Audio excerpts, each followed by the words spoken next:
Good morning. We're on the record of the case of Antee, case number D573154. Counsel, your appearances?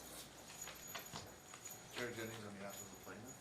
Good morning, Your Honor. Logan Wilson on behalf of the plaintiff. Thank you. Morning, Your Honor. Grayson Moulton, bar number 14587, on behalf of defendant Bobby Antee. Thank you. And if you would please raise your right hand and be sworn in again. You do solemnly swear the testimony you're about to give this afternoon shall be the truth, the whole truth, and nothing but the truth, so help you God? Thank you. Are there any housekeeping matters we need to take care of before the witness testifies? I don't believe so, Your Honor. Well, Okay. I guess one question I just wanted to clarify is how we're gonna proceed after, Ms. Knopf testifies. Were we gonna just, have, then would we, putting on our case, we talked about this, where then we would, instead of hearing multiple testimony, same testimony twice, would we, then turn it basically over to you to bring up your client, and then I would have the right to cross, but also ask any direct questions or not? So, I mean, my understanding based on what we discussed last week was that Linda would finish, and then we would conclude Ms. Antee's testimony. Yes. I would get my cross, direct, recross. Right. Got it. And then we'd do Mr. Antee, and yeah, I would Same. take lead, and then we could, Okay, I just in didn't the want interest of time. Yes, that's all I wanted to confirm, and I'm okay with that too. Okay. All right, counsel, so I understand that you were putting on your case in chief, and we're taking Ms. Purdue out of order Right. for her convenience. I appreciate you doing that. But then when you resume your case, we broke off with your client being on the stand. You want to resume your direct of her? And then are you then going to rest and allow defendant to put on his case in chief? We would then allow him to cross and direct, I guess, and allow us to rehabilitate with our client, and then he could call his client and kind of help. So that way we're not calling his client as a direct and then having to do it that way. That's kind of what we had discussed. Right, so that each witness isn't getting up there Twice. twice, so we can just knock it out in one go each time. If that's how you want to do it, I'm fine with that. Okay. Yeah.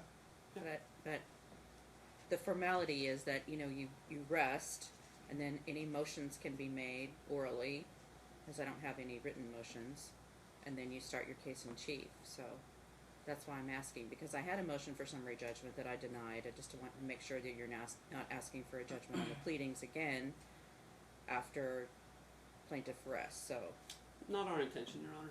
Yeah. okay. Same. So if you want to handle it that way, I'm fine with that. Okay.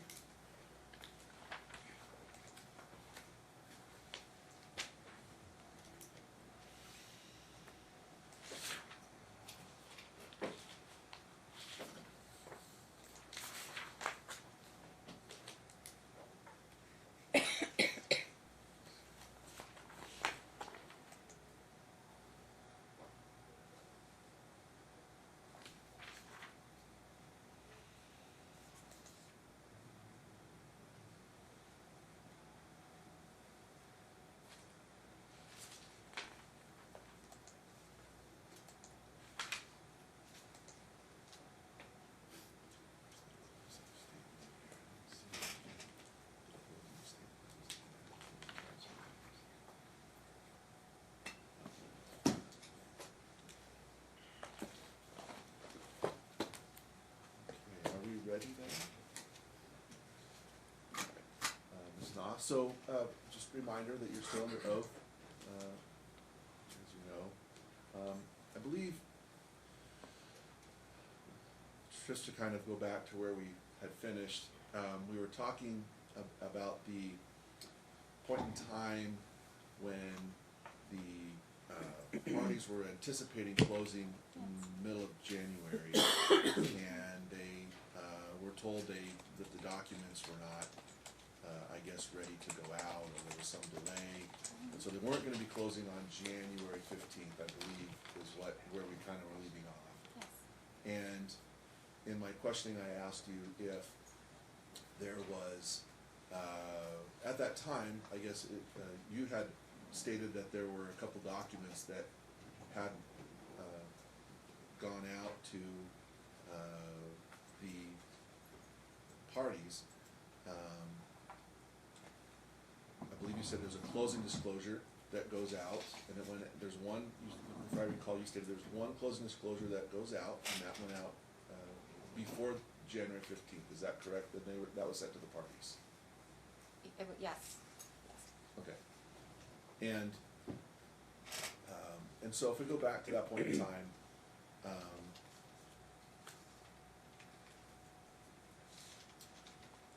if you recall, what was the reason why, again, that the closing disclosure went out before the 15th, as you testified, and then the parties could not close? Okay. So the reason why the parties couldn't close, so you want me to start there first and then go to the closing Yeah, disclosure? I guess I would just object in I that the just- question the was question is kinda compound. weird, If we so- could get it Yeah. broken down into. All right. But I think I sustain. know what you're asking me, so if Okay, well, if you don't understand the question, then let him rephrase it. okay. All right. Can you rephrase it for me? Sure. Okay, thank you. Let's go back to the events that on the 15th that led up to why the parties couldn't close. Yes, okay. So the reason why the closing was delayed, the party wasn't providing the lender with what the lenders needed. As far as I know, there was a list of things the lenders needed, like the letter of explanation for deposits and whatnot, and gift letters. Those are all really simple items to provide, but there was resistance from the buyers on providing them. They didn't understand why they're asking all these questions and why the deposits and whatnot. This is all when I stepped in.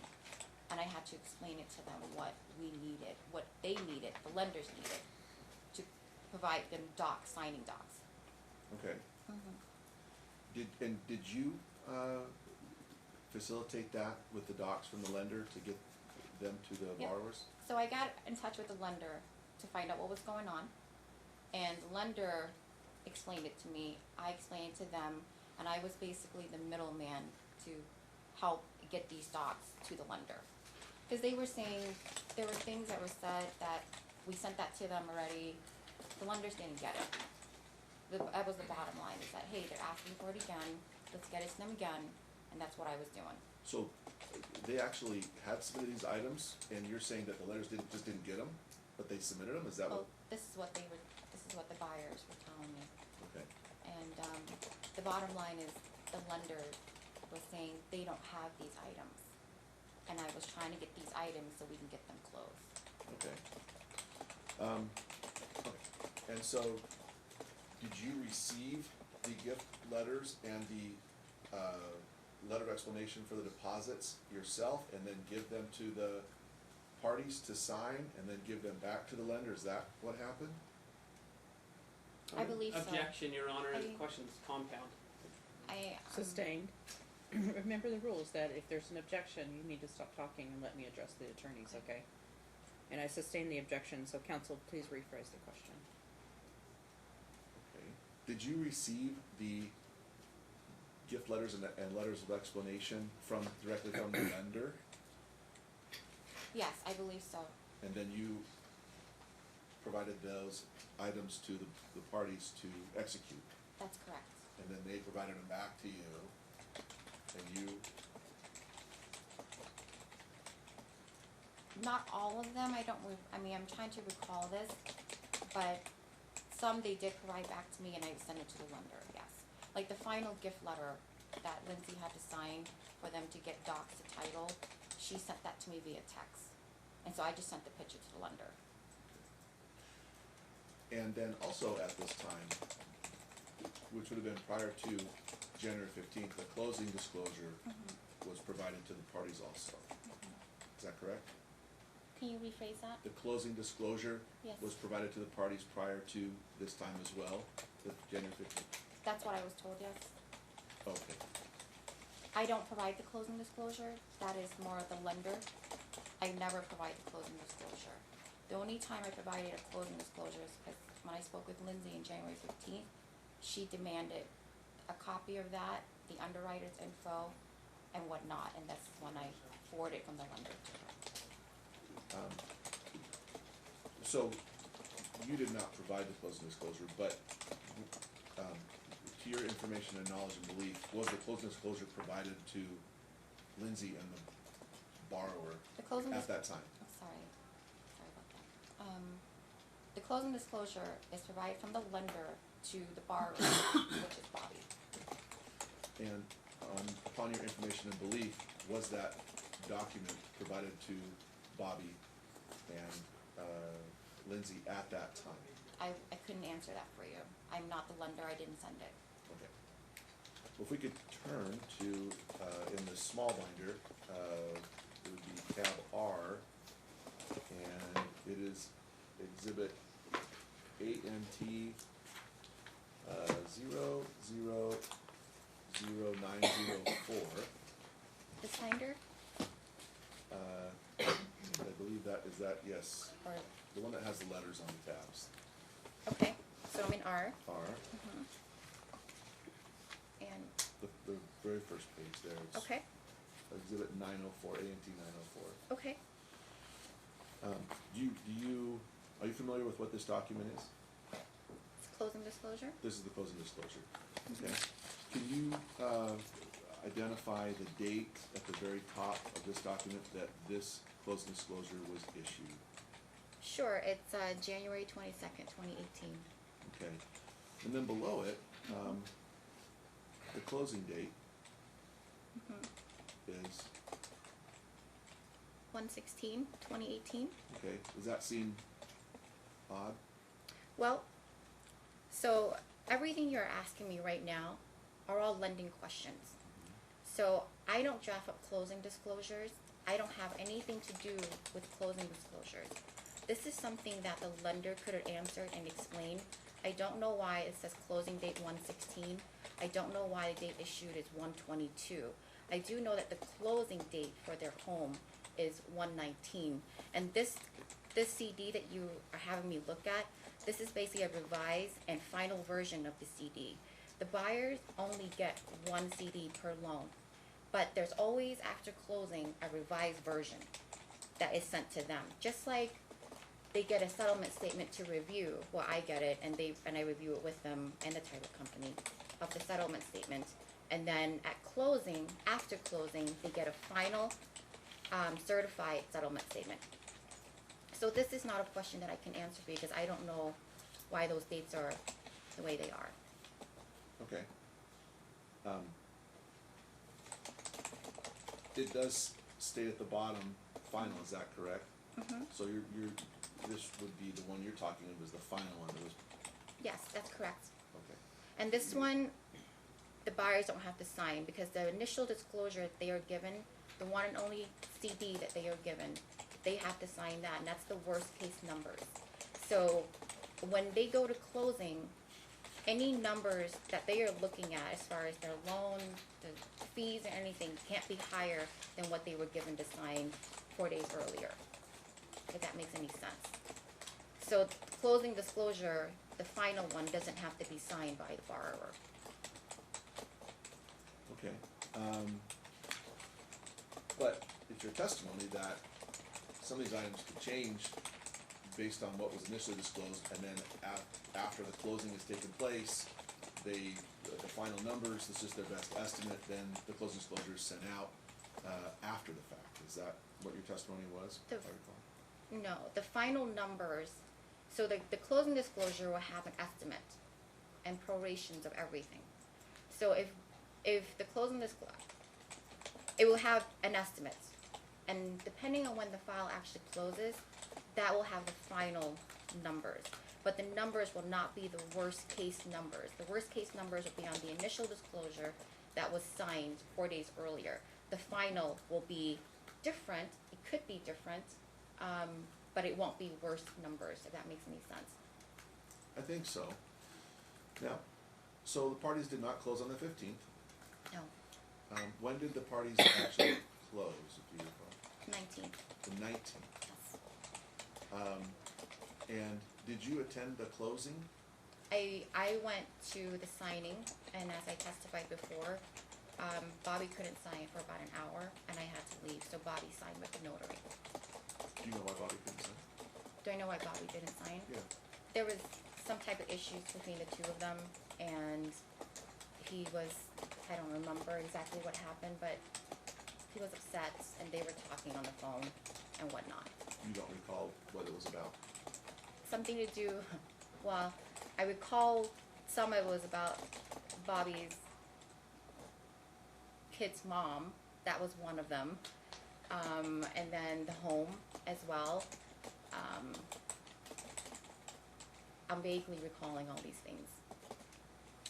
Do you recall any a document that the plaintiff wanted Bobby to sign prior to closing, something that she was sending to him? I remember something like that, which is why Bobby was upset. Okay. And so you couldn't stay for the closing, I guess. You had to wait for them to resolve that issue, and you couldn't stay. Is that what your testimony is? So you left? Well, by the end of it, everything seemed fine, and so I couldn't stay, and so the notary took over at that point. Oh, by that, so the parties resolved, your testimony is that the issues that were preventing the closing from occurring when it was supposed to were resolved before you left? I'm not saying that. That's not what I'm saying. It's by the time I left, things seemed fine because Bobby signed. So I don't know. What did he sign? He signed the closing documents to close. Before you left? No. Oh, No. I see. After I left. Okay. I left and the notary was coming in and they were going to sign. Okay. You mentioned earlier in your testimony that on Friday that you were not aware that the student loans for Bobby were paid off through the closing until after the closing. Is that correct? Yes. You're asking me to recall things? It was your Sir, testimony. Yes, that is correct. But I was under the impression, at first I was like, well, there had to be another gift letter if they paid off a student loan too, but it wasn't the case, and I remembered it was paid at closing. But these are things that are not a realtor really knows about. The only reason why I know about these gift letters, there was an issue between the buyer and the lender. And as their agent, I was trying to help them facilitate the deal and get the documents to the lender. They weren't understanding what they needed to get to the lender. Okay. I wanted to take you back real quick. You said when you first met the parties, you referred them to a lender, which Bobby applied to and was qualified for a home in the amount of $190,000, a purchase of $190,000. That was your testimony, is that correct? $190,000 purchase price. Purchase price. Yes, Okay.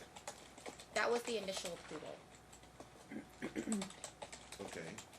I wanted to have you turn in the same binder to Exhibit AA.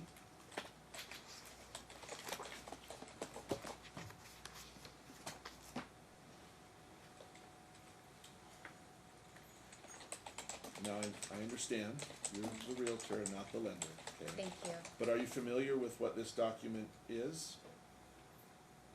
It looks like an application. Okay, an application. And if you look at it, does it look like the application for Bobby? I can't tell you that. Whose name is under the bar Hold on. over there?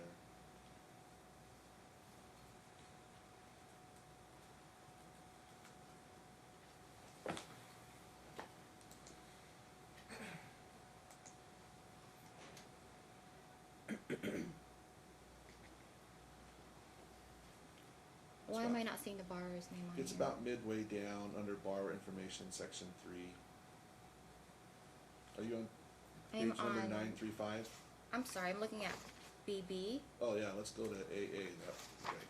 Whoops, okay. I would object and just say that the document speaks for itself. It's already been admitted into evidence. Yeah, Just wanna, this is apparently the first time that the witness has seen this document. I just would like to confirm that the witness understands what this document is and who it's for. I understand, but the document wasn't produced, through the witness. The document was produced through other means. So this is literally the first time that the witness is seeing this document.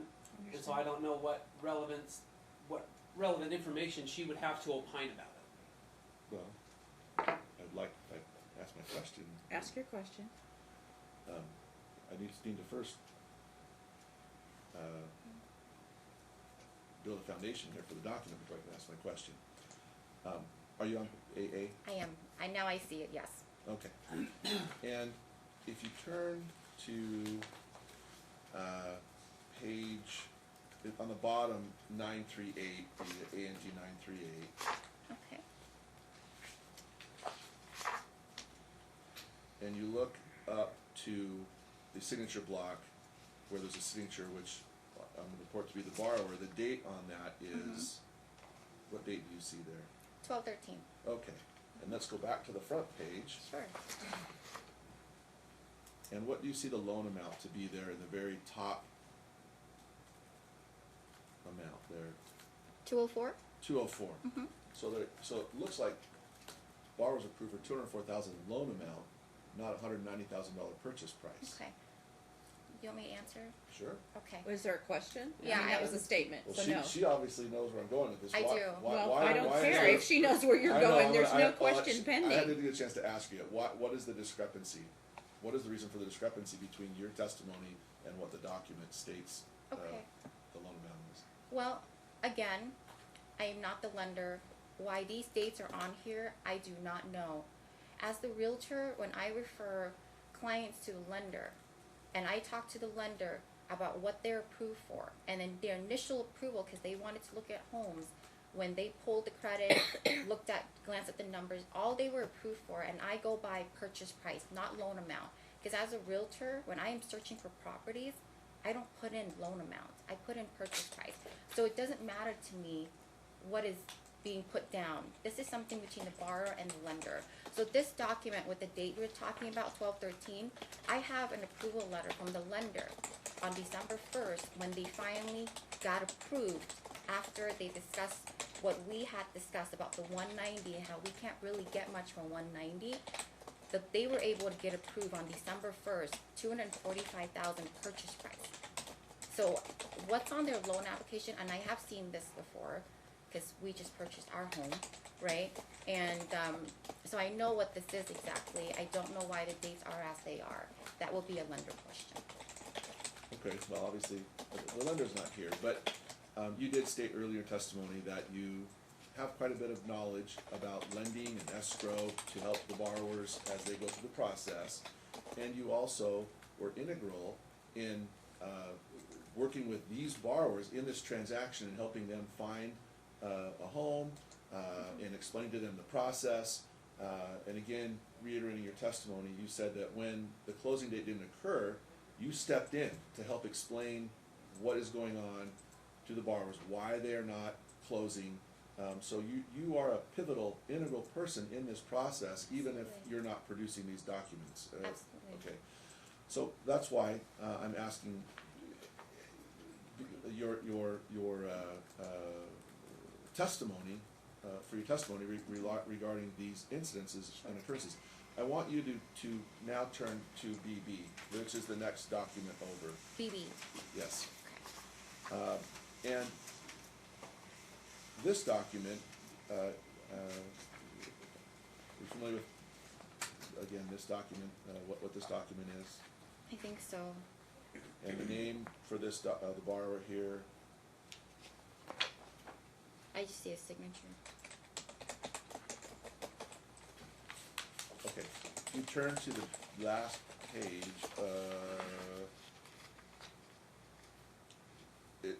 not last page, the second page, Antee 933. And do you see the date that this document was signed? 122. 122. I'm sorry, hold on. Nope, sorry, I'm looking at the wrong. I think it says 117. 117, was that, you recall the closing date? We're pretty close to the closing date then? Well, we closed on January 19th. 19. So this was executed by the borrower a couple days before closing. I Correct? wouldn't know anything about that. Oh, okay, that's the date of This this is document. this is again a loan application that I am not privileged to Understand? at all.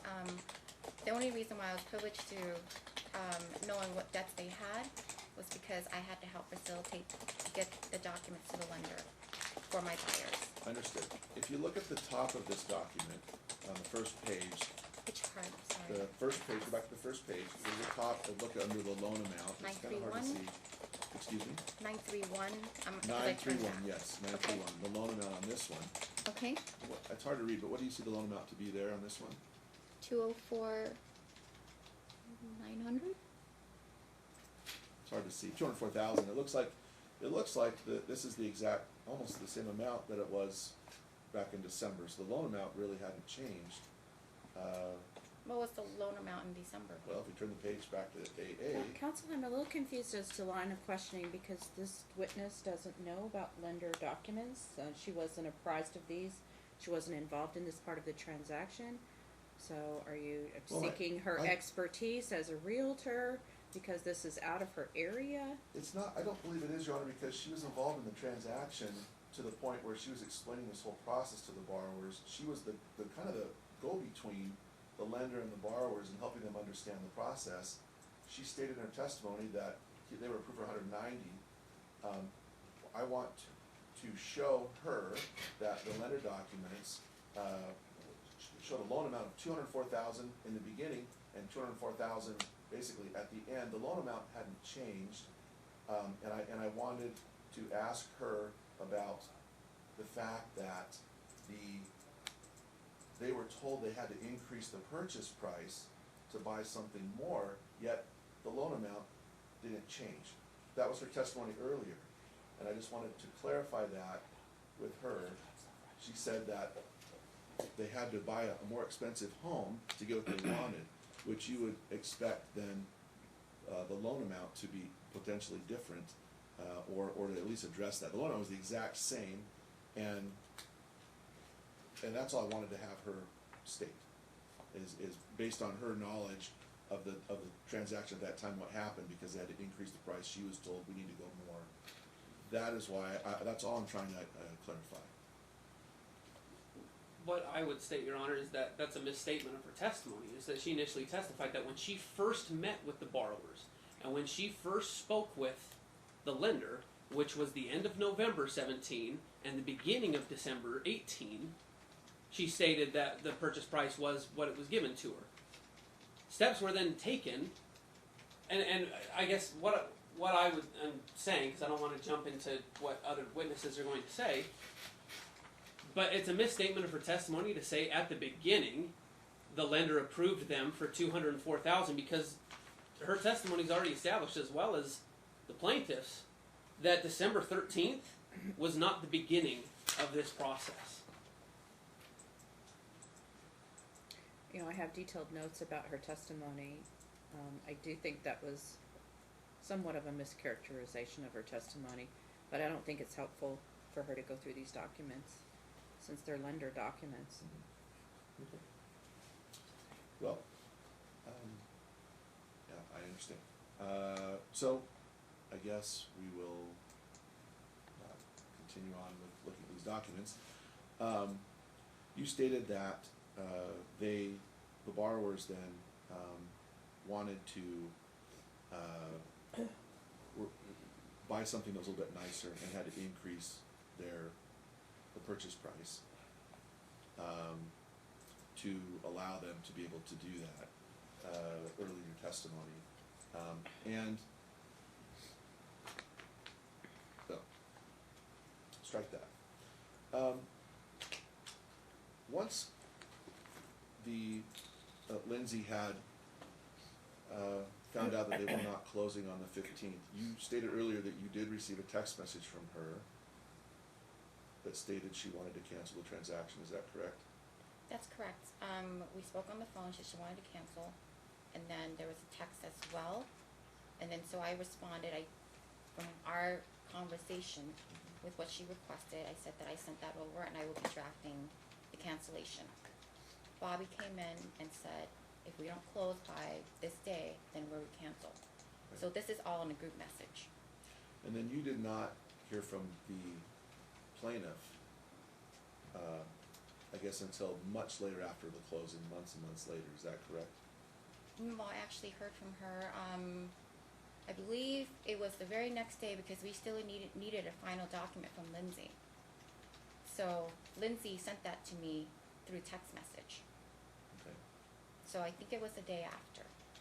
but she sent you a document. She sent me the gift letter signed because that was the document that was needed still. And then when was the next time that you heard from Lindsay? It was in June when she accused me of purchasing a home with Bobby without her knowledge or something along those lines. Okay. And from that point in time, I guess you stated earlier as well that there was litigation that's now taking place because of the transaction and interactions you had with Lindsay and Bobby, is that correct? Objection, Your Honor, misstates testimony. Her testimony was that the suit was brought about because she had been accused of forgery and fraud, not because of the transaction itself. It's a defamation claim Somewhere. based on statements made by the plaintiff, not the transaction itself.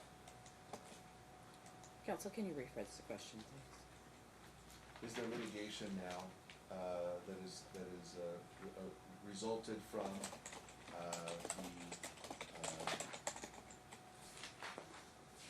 the interactions that you had with the plaintiff?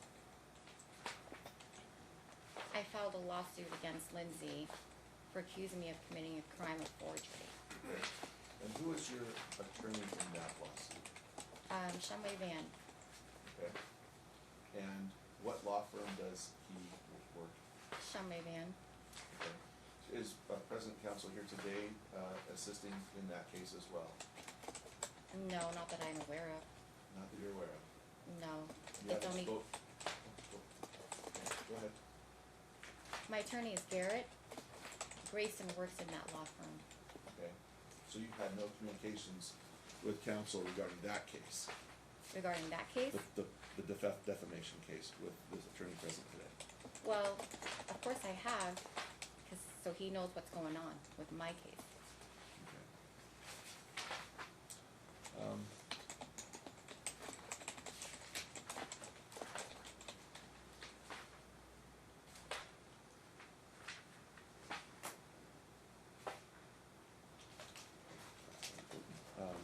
So, okay. One moment.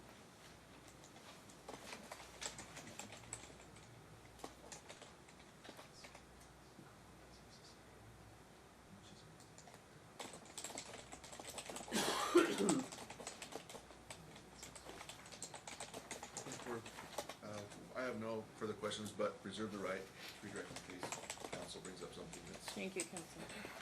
needs to be dealt with. Okay, I've got just a few for you, Linda, Sure. and you can be done here real soon. Hold on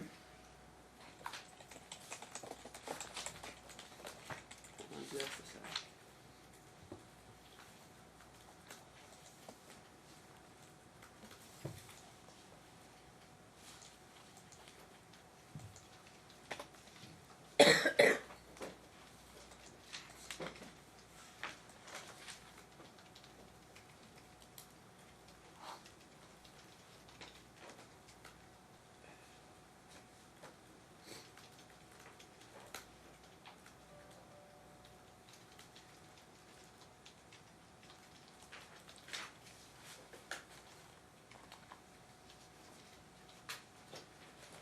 Okay,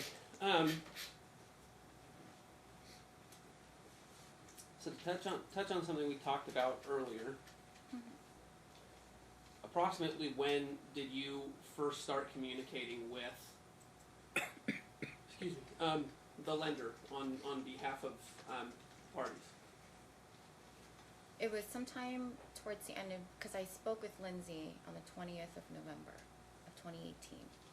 And then when I sent them over the link to apply, it was right after they actually put in the application. Then the lender communicates with me. So when you say Within- putting in the application, that's not this application AA that you and BB that you just went over with Well, with opposing usually counsel, correct? applications are done online, on a link. I don't get to see that document that he just showed me. Okay. But when you first, when you first spoke with the loan officer, what was the loan officer's name? Drew Levy. Drew Levy. Mhm. And when you spoke with Drew,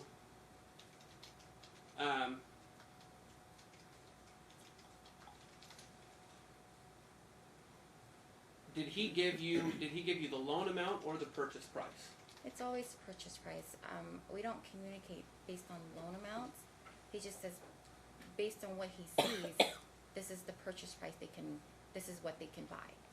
And to your knowledge, did the parties take any action after that time that might have affected the number they qualified for? Well, yes, because I mean, at that time, 190, there wasn't much we could get for them in the parts of town that they want. And so when I met with them, we discussed what myself and the lender had discussed. I remember there were some debts that had to be taken care of. I don't ask for details because it's not something I want to know about my clients. It's between them and the lender. So we discussed it and we talked about, would you guys be able to come in with more money if you had to, etc. Things like that along those lines.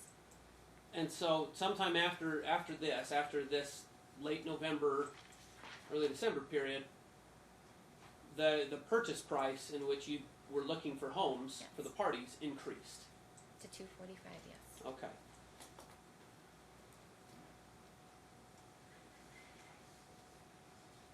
All right. It was discussed with you that you sent a closing disclosure to Miss Antee on January 15th, correct? Mm-hmm. Yes. Now, if you'll open in the defendant's exhibit binder, which I believe you already have open, Okay. to Exhibit R.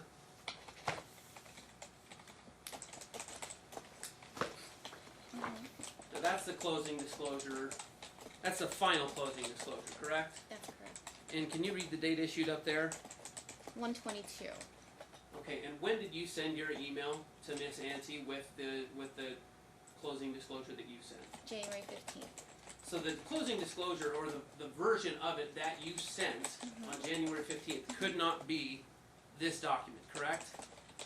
No, because this is the final. So these are all the final numbers. Because I see here cash to close is $63.67, and that's not. Okay. So the document that you sent to Miss Antee was in fact an unfinished, or I guess a non-finalized version of this document. That's correct. Okay.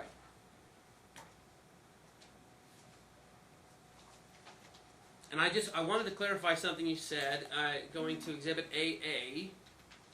Okay. You stated in your testimony that you had seen this document before because you had recently gone through a purchase process for a house with your husband, correct? Yes. When you were speaking, were you stating that you had seen this exact document before, or a loan application like it? A loan application. They all look the same. I mean, we have the same document that my husband had to complete. But it was a separate document from this. It was That's your correct. own deal. That's correct. Okay.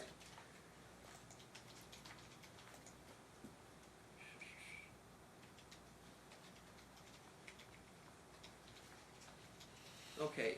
Shumway Van represents you personally in your suit with Miss Antee, correct? Yes. And the name of the attorney that's representing you is Garrett Chase, Yes. as well as Michael Van. Yes. Okay. Now, in the discussions that have occurred between you and I, have any of them been related to the prosecution of your defamation case? No, no. Did I advise you at all on your, in your NRED, I guess suit's not the right word, but the complaint that was filed by Lindsay against you with the Nevada Real Estate Division? No, that was before I even retained Shumway Van. Okay. Did I personally represent you in the Glavar complaint against you? No, that was Garrett Okay. and Mike. Have I advised you, and then getting back to your current I Right. guess, defamation case. Okay. Have I advised you at all on how to proceed on that case? No. Have I appeared on your behalf in any proceedings? Never. In fact, the discussions that you and I have had have all been related to your work as a realtor on behalf of the parties. That is correct. Okay, no further questions, Your Honor.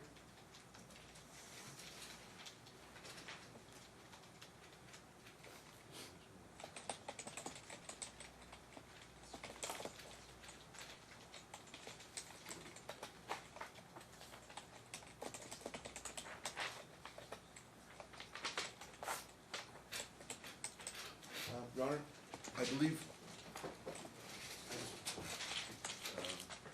counsel brought up this Galvar complaint just here, and I just wanted to turn to that and go through that with the witness,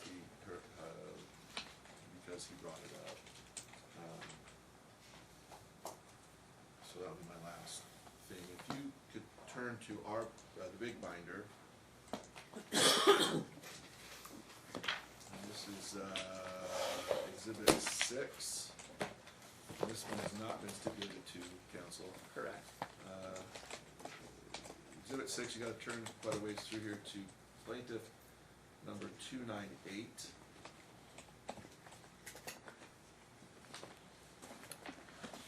Okay. In this document,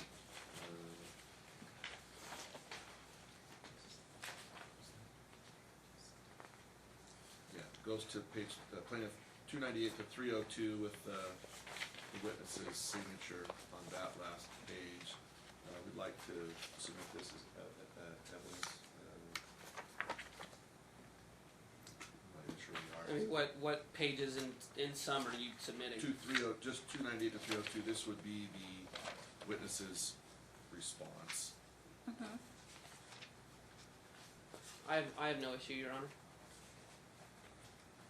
So Exhibit 6, Bates number 298 through 302, admitted by stipulation.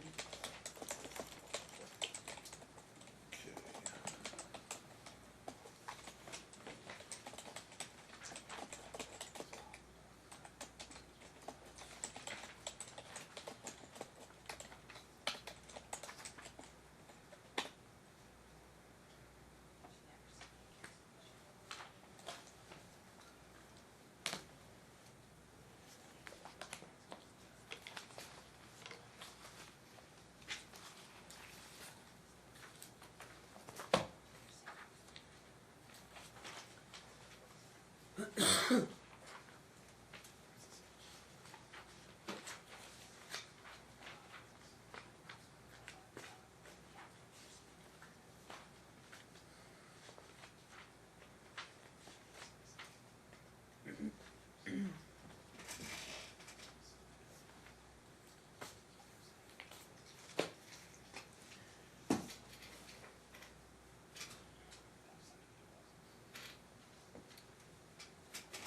Do you have additional questions for this witness? I do.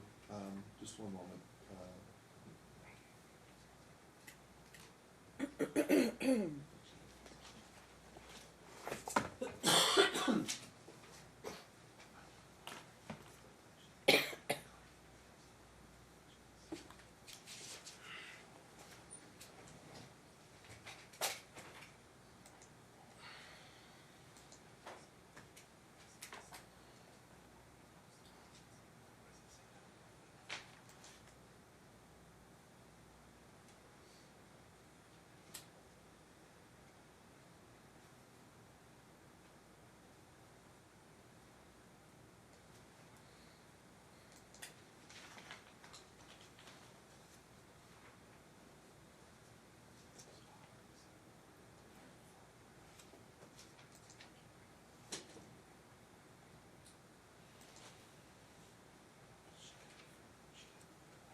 Are you familiar with this document that we've submitted to evidence? Yes. And what is this document? It's my response to the real estate division. Okay. And in your response, would you state that this is your testimony as to the events that occurred surrounding, this whole incident? Your Honor, I'm going to object as to this line of questioning related to the complaint itself because it's outside the scope of the redirect. The redirect was specifically about Ms. Snaw's representation for this complaint, not the complaint itself, nor the merits or substance. Went specifically to her representation. Correct. That was the scope. Excuse me. Mr. Jennings? Well, I mean, you brought up the complaint, the lawsuit, and so, and asked the witness questions regarding the same. This is just her response to the Galvar, complaint that was filed, which would be her testimony, which I think is relevant to this case, and potentially could be used to impeach the witness for. Well, I mean, it's an issue that could have been brought up on the initial redirect when we brought up what occurred with these documents, but submitting one respondent's document, not submitting the complaint, not submitting the exhibits attached to either of those documents, and not submitting LeVar's findings. I mean, it would leave this as an incomplete document, but also it wasn't brought up on cross. Sustained. Redirect was just specifically about her representation. Objection is sustained.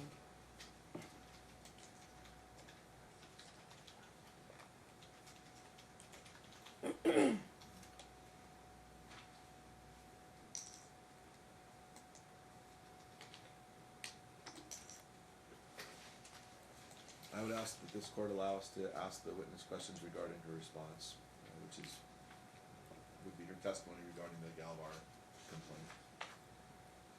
The objection was sustained.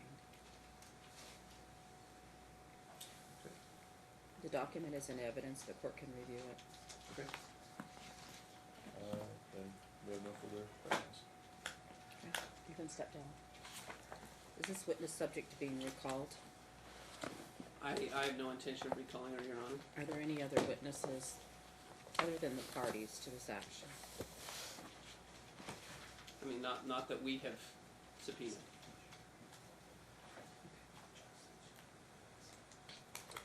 Thank you, Ms. Now, you're released.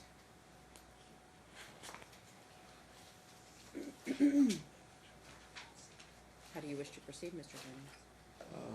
We'd like to recall the plaintiff. Yeah, and continue, our, we were Okay, all right, so a new day, we'll have her sworn in again?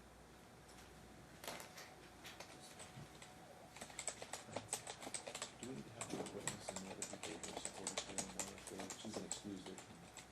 I understand. I mean, There's no reason for them to be here anymore, Your Honor.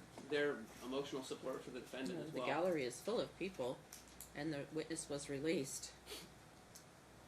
It's not a closed hearing.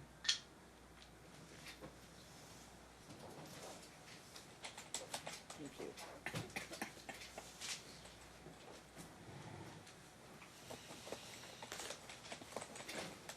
Read your hand, please.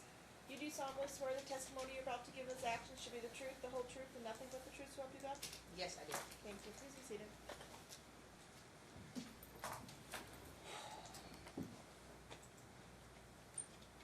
Good morning, Lindsay. I know it's been several days since you last testified. I'd like to clarify some initial matters. And you had previously testified that you had sent Bobby a document that you had prepared that was titled a letter of agreement. Is that correct? Yes, I did. And I'd like you to turn to the big binder, plaintiff's exhibits, and turn to within exhibit 6, base number DLTF 108 through 110.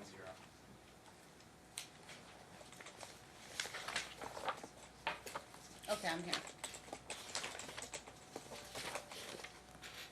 And you had stated that you had prepared this document, is this correct? Yes, I did. And you had testified that you emailed Bobby a copy of this document, is that correct? Yes, through my job forum program, I sent it to him And do you recall the date you sent it to him? on the 17th. Turning to page 110. Is this your signature? signature, or did you physically sign it? I signed it once it was sent back to me, saying accepted and agreed. And did Bob email you back this copy? Yes, he did. And when it states accepted and agreed January 17, 2018, did you understand that to mean that he had signed this document? Yes, from my understanding through Form Swift, it was now signed. So why wouldn't his signature be present on the signature line? I'm not sure. It was Form Swift was the first time I used this program. I thought I was protecting myself. It said signed and agreed. He also called me upset about it, discussed that he did not want to sign it, and he just still signed it, and he knew exactly what it was. So he had called you and told you that he had signed the letter of agreement that he had then sent back to you. Yes.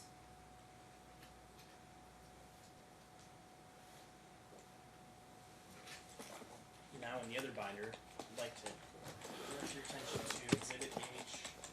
The base number is PL type 337 I'm here. and 339. And how did you obtain this document? Through my legal counsel. Looking at case number PLTF 339, why would it say accepted and agreed upon, but no date in a period?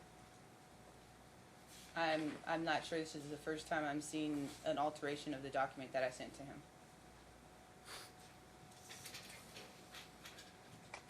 Is this document one that you received from Bobby via email on January 17th? No. Did you only receive this document during the pending divorce? Yes. Do you believe that it was your intent to receive $75,000 prior to any other property distribution in the event of divorce? Yes, the purpose of the letter was to show that those were not gifts. Do you believe that it was Bobby's intent for you to receive $75,000 prior to any other property distribution in the event of divorce? Yes. Do you have any student loans? Yes, I do. Do you know what the approximate current balance is on those student loans? About 80,000. And in approximately December of 2017, do you know what the current balance of those student loans were? For mine, Yes. still 80,000. So since December of 2017 to present, they haven't changed much other than the accruing interest. Accruing interest.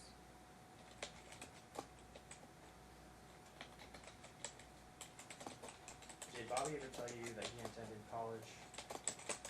Well, I knew from us playing sports, we both went off to college. And do you know if he ever received a degree? From what he says, yes. And what type of degree did he tell you he got? Sports medicine. Did he ever tell you he had any student loans? He did. Did he tell you the amount of those student loans? No. I didn't hear your question, I'm sorry. Did he tell you the amount of the student The loans? amount, okay, thank you. No, he never told me an amount. So at the time you were married to Bobby, you were aware they get student loans, but you didn't know the amount of the student loans. That's correct. And when did you discover the amount of his student loans? Not until I found the closing disclosure almost a year after is when I find out how much he owed in student loans. And how much did he owe in student loans? 8,000 and some more. Were you ever told that you have to execute any deed to close the purchase of the property? No, the only deed I ever said I would sign was the title to the home. The deed of the home. I was never ever told it would be quit claim. And on this deed, you believe you were supposed to sign, would you be entitled? Yes, that was my only agreement with retaining Linda, that we would both be untitled as a married couple. Did you ever review the closing documents prior to the close of the property? No. And on January 15th, that's the date that you informed Linda, now your real estate agent, that you wanted to cancel the property. That's correct. And do you recall, were you in the state of Nevada at that time? On the 15th, I was in the state of Nevada. I was supposed to be flying to Washington and missed my flight. Did you ever end up going to Washington? Yes, I rescheduled it and I went on the 16th. And this is Washington State or Washington DC? Washington DC, And when did you go to Washington DC? on the 16th. Do you recall when you returned?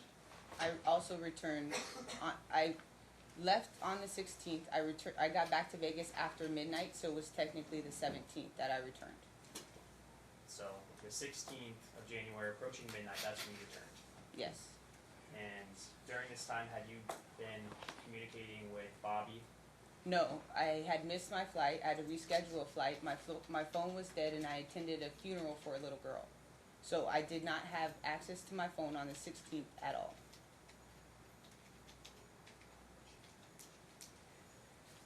And when did you regain access to your phone?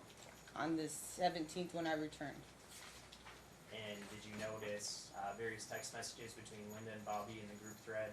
No, when I turned my phone on, I had a bunch of messages from emails, text messages from multiple people. I did not review every single one once I turned my phone on. When you turned your phone on, did you see any communications between Bobby and Linda regarding you signing any type of document or deed? No, and I didn't even look because I canceled the sale of the house.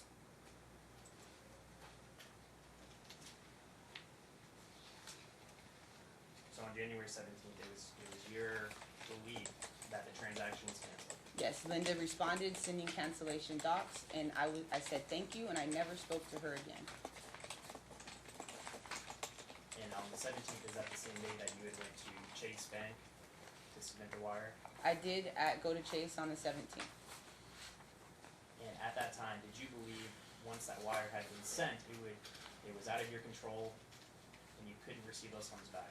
When I went to the bank, I didn't even know they were sending the wire. I thought I was then going to title to review documents and then make a decision on whether or not I would purchase this home. And after Chase Bank, then you went to National Title, is that correct? That's correct. And who did you meet with at National Title? I met with nobody. I walked in and I asked where would I sign or where the documents were. The lady took the paper out of my hand and said nowhere, and I left infuriated. So you didn't sign any type of document. Absolutely not. I want you to turn in defendant's binder to Exhibit Q. And let me know when you're there. I'm there.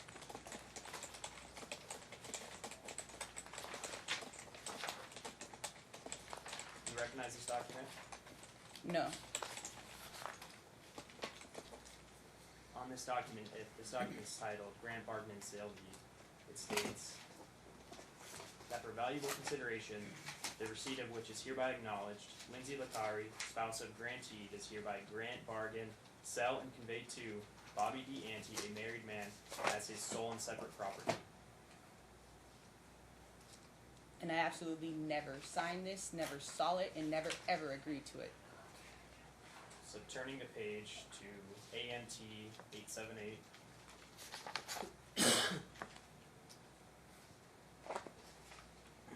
Is this your signature? No. But it looks like there's a notary stamp there. So you were never present at the time this document was stamped by the notary. No, and the notary is also the escrow agent.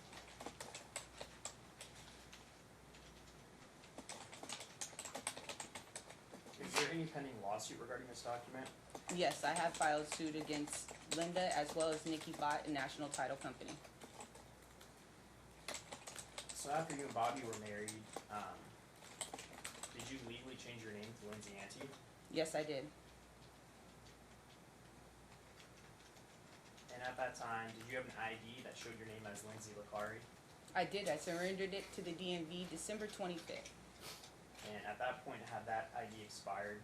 No, it wasn't expired. They punched it with the void sign. They gave it back to me to keep until I got my new ID that read Lindsay Antee. And it was ruined. There was no way I could use that ID anymore. And do you recall the time frame of when you surrendered your old ID and obtained your new ID, identifying your last name as My Antee? new last name was given to me on a new ID December 26th.